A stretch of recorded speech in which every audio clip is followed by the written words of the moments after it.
जय हिंद प्यारे साथियों, बहुत बहुत स्वागत करता हूं आप लोगों का अपने चैनल वैकेंसी पॉइंट पर। दोस्तों आज हम डिस्कस करने वाले हैं यूपी पुलिस का क्वेश्चन पेपर, जो कि प्रीवियस ईयर क्वेश्चन पेपर है। और आपको पता है कि डेली बेसिस पर मैं क्वेश्चन पेपर अपलोड कर रहा हूं। और आज का जो ये क्वेश्चन पेपर है इसमें हिंदी, आपको पता है कि इसके पहले मैंने मैथ्स का क्वेश्चन पेपर जो कि यूपी पुलिस का था उसको मैंने अपलोड कर दिया है। और जो प्लेलिस्ट है वो ऑल प्रीवियस ईयर पेपर की जो प्लेलिस्ट बनी हुई है उसमें सारे ही क्वेश्चन पेपर मैंने सेव कर रखे हैं। खासकर UP police, UP triple S C, UP PSC, इन सभी के प्रीवियस ईयर क्वेश्चन पेपर का मैं डिस्कस कर चुका हूं। और डेली ऐसा मैं क्वेश्चन पेपर जो लेकर आता हूं इतनी विस्तृत जानकारी के साथ कि इससे संबंधित जितने भी क्वेश्चन होंगे वो सारे के सारे सॉल्व होंगे। अगर आप आज पढ़ते हैं, देखते हैं, तो पूरा सिलेबस कैसे ये क्वेश्चन पेपर से मैं कवर करता हूँ ये आप देख पाएंगे। दोस्तों इसमें सबसे पहले आपको वर्तनी शुद्ध करना है, तो ये तो बहुत ही आसान सा क्वेश्चन था। तो इसका जो सही ऑप्शन हो जाएगा ये हो जाएगा आपका ऑप्शन नंबर ए। लेकिन इसके आगे बढ़ेंगे और दूसरा क्वेश्चन देखेंगे। इसमें क्या कह रहा है, जिह्वा की नोक जब ऊपर के दांतों की पंक्ति के सामने वाले दांत के ऊपरी हिस्से के संपर्क में आकर वायु के प्रवाह को अवरुद्ध करती है, ऐसे उच्चारण स्थान को क्या कहा जाता है। दोस्तों ये जो जिस बात का ये जिक्र कर रहे हैं ये दरअसल ये दंत की बात कर रहे हैं, जो दंत वर्ण होते हैं या फिर दंत वर्ग के जो वो होते हैं। वैसे तो इसका जो सही ऑप्शन होगा ये हो जाएगा ऑप्शन नंबर ए। जिन व्यंजनों का उच्चारण स्थान दंत और जिह्वा होता है वो दंत वर्ण कहलाते हैं। और हैं कौन कौन से, तो इसका अगर हम देखें, सॉरी सॉरी सॉरी, इसका जो सही ऑप्शन होगा देखिए, जिह्वा की नोक जब ऊपर के दांतों के सामने वाले दांत के ऊपरी हिस्से के संपर्क में आकर वायु के प्रवाह को अवरुद्ध करती है, तब ये वर्त से होगा। ठीक है, इसका ऑप्शन जो होगा ये डी होगा। और वर्त से जो व्यंजन होते हैं ये होते कौन कौन से हैं, ये होता है दोस्तों आपका ज हो गया, फ हो गया, ये सारे क्या हैं, ये वर्त से हैं। ठीक है, आगे बढ़ेंगे और देखेंगे दंत वर्ण कौन कौन से हैं। इसमें बताना है आपका 35। तो दंत में से आपको पता है कि 35 का जो सही ऑप्शन होगा, टोटल दंत वर्ण होते कौन कौन से हैं, तो मैं आपको बता दे रहा हूँ। ता होता है, थ, द, ध, न, ल और सा, ये इतने सारे होते हैं जो कि दंत वर्ण होते हैं। इनमें से जो ऑप्शन में दिया हुआ है वो सा दिया हुआ है, तो इसका सही ऑप्शन हो जाएगा ऑप्शन नंबर ए। निम्न में अनुनासिक वर्ण कौन से होते हैं, तो अनुनासिक टोटल होते कितने हैं, 36 का अगर हम देखें तो अनुनासिक जो होता है, हर जो जितने भी वर्ण दिए होते हैं उनका जो पंचम अक्षर होता है यानी पांचवा अक्षर जो होता है वो अनुनासिक होते हैं। कौन कौन से, अंग, इया, अण, न, म, ये सारे के सारे क्या हैं, ये सारे के सारे हैं जो कि अनुनासिक हैं। और इनका जो उपयोग किया जाता है तो ये चंद्रबिंदी के रूप में किया जाता है। ठीक है, तो इसका जो सही ऑप्शन हो जाएगा ये हो जाएगा ऑप्शन नंबर सी। आगे बढ़ेंगे, शुद्ध वाक्य का चयन करें। अब शुद्ध वाक्य, अब देखिए वाक्य कितने प्रकार की अशुद्धि होती है और कब कब इनमें से कौन सा शुद्ध होगा, तो इसको देखेंगे। जो इसका शुद्ध वाक्य है इन चारों में से वो सिर्फ एक है, युद्ध मनुष्य को अमानवीय बनाता है। ठीक है, ये सही ऑप्शन होगा। लेकिन ये जो अशुद्ध हैं ये क्यों अशुद्ध हैं, देखिए नदी के किनारे बहुत पेड़ खड़ा है, ये इसमें क्या अशुद्ध है, इसमें वचन संबंधी अशुद्धियाँ हैं। खड़ा है नहीं, जब यहाँ पर देखें कि बहुत पेड़ का जिक्र हो रहा है तो ये बहुवचन हो जाएगा। नदी के किनारे बहुत पेड़ खड़े हैं, ठीक है, तो इसमें वचन संबंधी अशुद्धि है। ठीक है, बी वाले में देखें, छात्र अनुशासन प्रिय होना चाहिए, इसमें कैसा है, इसमें भी आपका वचन संबंधी है। तो छात्र अनुशासन प्रिय होने चाहिए, नॉट होना चाहिए। ठीक, होने चाहिए। साधनों का विकास करने होंगे, तो इसमें जो डी ऑप्शन होगा इसमें जो है एक शब्द चयन संबंधी इसमें क्या है, अशुद्धि है, जबकि यहाँ पर होना चाहिए था साधनों का विकास करना होगा, नॉट करने होंगे। ठीक है, तो वैसे ही इसमें जो सही ऑप्शन था ये हो जाएगा ऑप्शन नंबर सी। आगे बढ़ेंगे, दोहा, चौपाई, सवैया, सोरठा आदि प्रथमावली के अंत में निम्न में से कौन सा विराम चिन्ह प्रयोग होता है। ये जितने भी दिए हुए हैं इन सभी में कौन सा विराम चिन्ह का प्रयोग किया जाता है, तो 38 का जो सही ऑप्शन होगा देखिए, दोहा हो, चौपाई हो, सवैया हो, सोरठा हो, इन सभी की प्रथमावली यानी जो प्रथम लाइन होती है इसके अंत में जो पूर्ण विराम का प्रयोग होता है, जो पूर्ण विराम का प्रयोग होता है, अंत में एक पूर्ण विराम का प्रयोग होता है। ठीक है, ऑप्शन नंबर इसका बिल्कुल सही हो जाएगा। जो इसका विराम चिन्ह होता है वो पूर्ण विराम होता है। ठीक, पूर्ण विराम का जो निशान होता है वो ऐसा होता है, तो पूर्ण विराम का इसमें उपयोग किया जाता है। और पूर्ण विराम इस चिन्ह का जो प्रयोग करने से क्या होता है देखिए इसका मतलब होता है पूरी तरह से विराम लेना। ठीक है, पूर्ण विराम का मतलब, और इस चिन्ह का प्रयोग करने से वाक्य के पूर्ण होने का ज्ञान होता है। ठीक है, सूचिका का तद्भव आपको बताना है। तद्भव और तत्सम शब्द से है कि सूचिका का जो तद्भव शब्द होगा, सूचिका का अगर तद्भव की बात करें तो सुई होगा, ऑप्शन नंबर बी बिल्कुल सही हो जाएगा। अक्षी का तद्भव देखें तो अक्षी का जो तद्भव होता है 40 का जो सही ऑप्शन होगा ये हो जाएगा आपका। वैसे सूचिका का कुछ और भी है, अगर मैं बताऊँ, सुई है, केवड़ा है, हाथी की सूंड भी सूचिका कहते हैं। देखिए जो 40 का सही ऑप्शन होगा ये हो जाएगा आपका आँख। आँख का जो तद्भव शब्द होगा, और वैसे एक प्रकार से देखा जाए तो तद्भव का मतलब पर्यायवाची कह सकते हैं कि अक्षी, आँख, नयन, ये सारे सारे क्या हैं, ये इसके पर्यायवाची। अंश शब्द का अर्थ क्या होता है? अंश। देखिए अंश यहाँ पर लिखा हुआ है, न कि अंश लिखा हुआ है, ठीक है। थोड़े थोड़े शब्दों से अर्थ जो है बदल जाते हैं। तो 31 का जो सही ऑप्शन होगा ये हो जाएगा ऑप्शन नंबर। अंश का जो अन्य समानार्थी शब्द होंगे ये होगा भुजा, बाँह, अवयव, जीव, अविनाशी। तो इसका जो सही ऑप्शन हो जाएगा 41 का, ये हो जाएगा आपका कंधा, ठीक है। अंश का मतलब होता है, समानार्थी शब्द इसका होगा कंधा। इसमें आपको बताना है विशेषण क्या है। 42 में अगर हम विशेषण की बात करें, देखिए विशेषण का काम है संज्ञा और सर्वनाम की विशेषता बताना, ठीक है। जिस संज्ञा सर्वनाम की विशेषता ये बताता है उसे व्याकरण में विशेष्य कहते हैं। और इसमें जो विशेषण है वो है मोटा, किसी की विशेषता मोटा बताएगा, नॉट भारत, मोहन, कमाई, ये सब विशेषता नहीं है।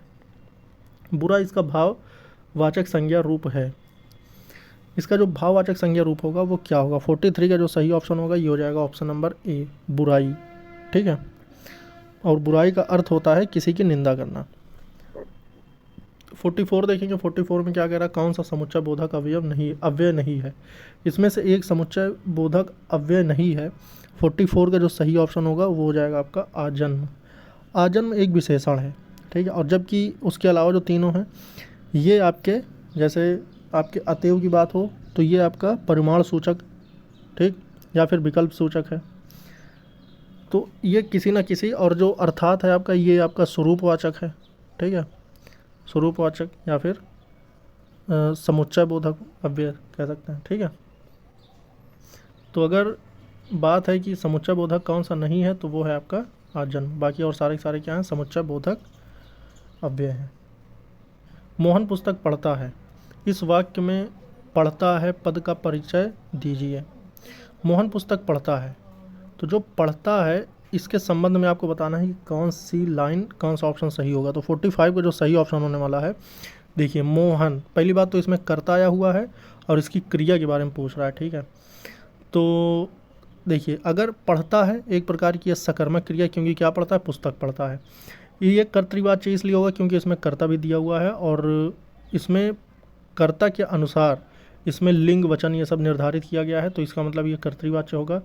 इसमें वर्तमान काल भी दिया है, ये एक वचन भी है और पुल्लिंग भी है, तो इसका मतलब सारी चीज़ें मैच कर रही हैं, तो इसका मतलब ऑप्शन नंबर ए ही इसका बिल्कुल सही ऑप्शन हो जाएगा, ठीक है।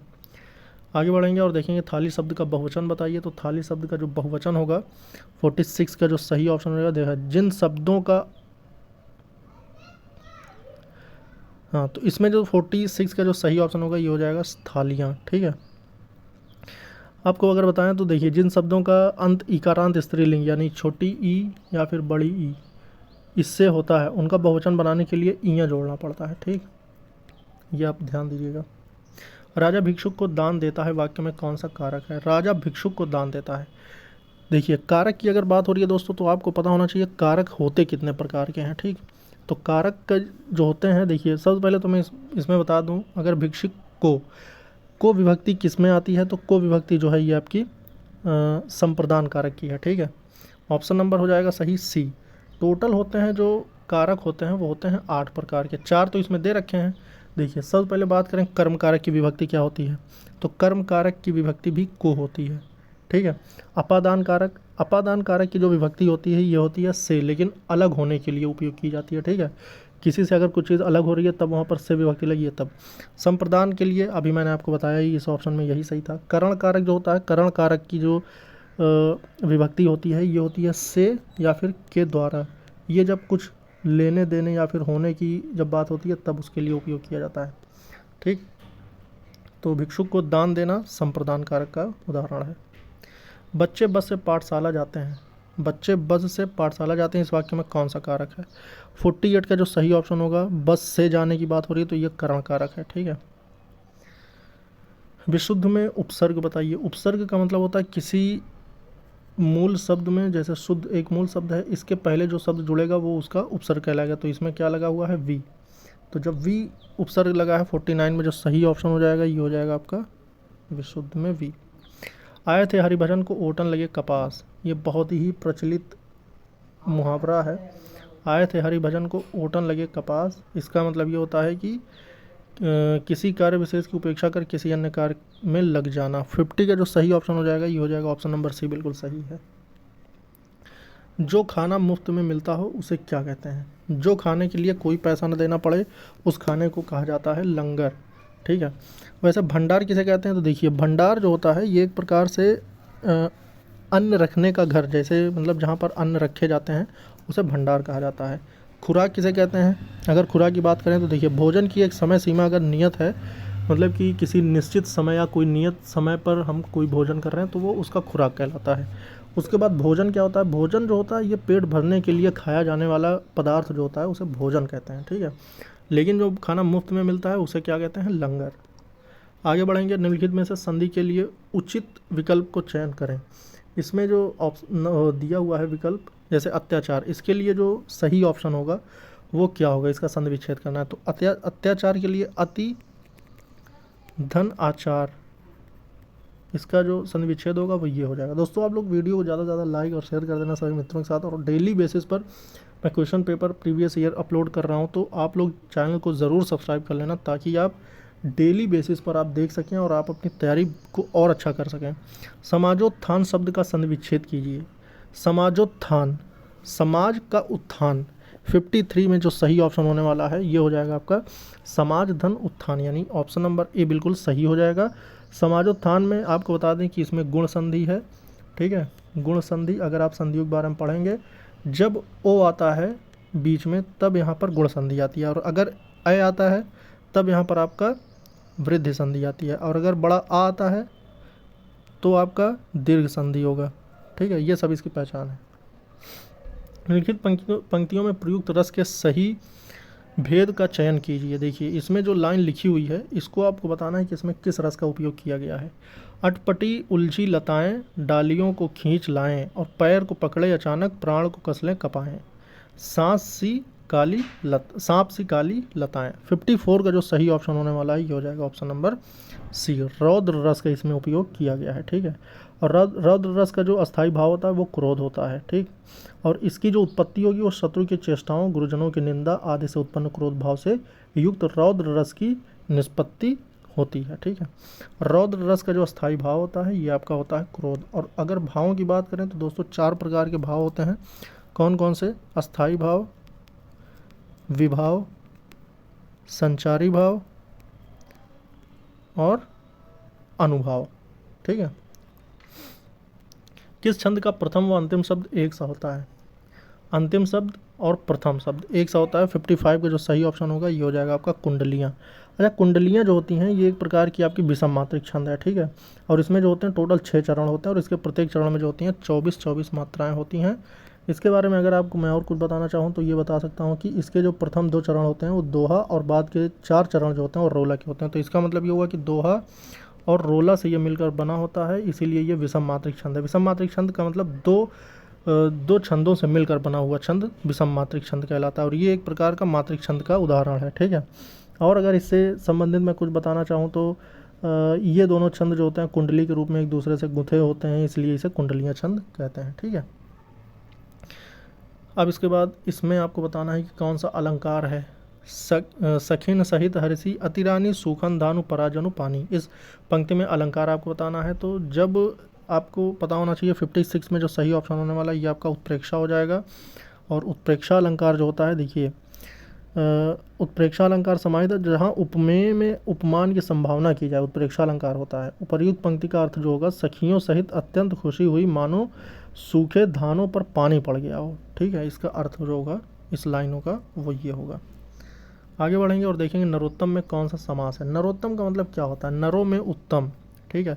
नरों में उत्तम मतलब इसमें देखिए नरों में उत्तम, इसमें एक प्रकार की विभक्ति आ रही है जो कि में है। इसमें विभक्ति का लोप हो गया है, मतलब ये में हट कर नरोत्तम बन गया है।